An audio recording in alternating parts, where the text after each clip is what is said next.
If you feel yourself hitting up against your limit, remember what causes you to clench your fists.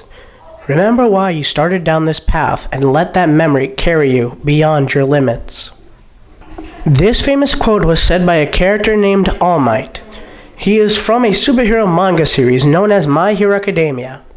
My Hero was illustrated by a man named Kohei Hirikoshi, who is a big fan of Western superhero movies and comics like Marvel.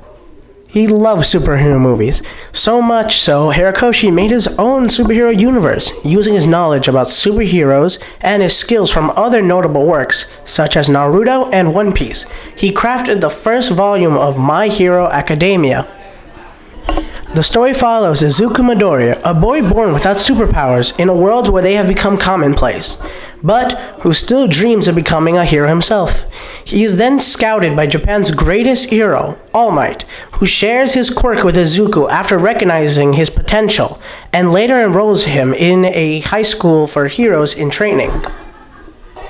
According to most fans, including myself, Season 1 was not as good as Seasons 2 and 3, but for good reason.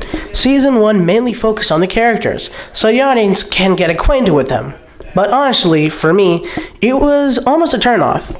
I didn't like how the main character was a crybaby for most of the season. Then, the Season 1 finale happened, and it was amazing. It gave a perfect end to a boring season, and made me love the show. It had a huge showdown between the number one hero, All Might, against a monster known as Nomu. Here's how the fight looked. The animation got a huge upgrade for this scene, and got the show another season.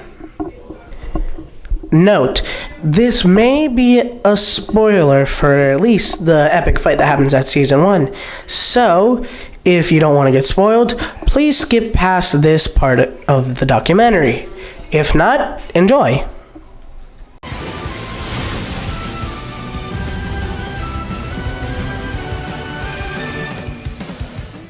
The books are currently on its 20th volume. The anime adaptation is on its 3rd season, and it has a cinematic feature-length film. Since 2014, the popularity of this series has been on the rise, as it has been able to hold its own up against others similar to it. With its beautiful animation and its likable characters, it may very well win over any fan of the shonen jump genre.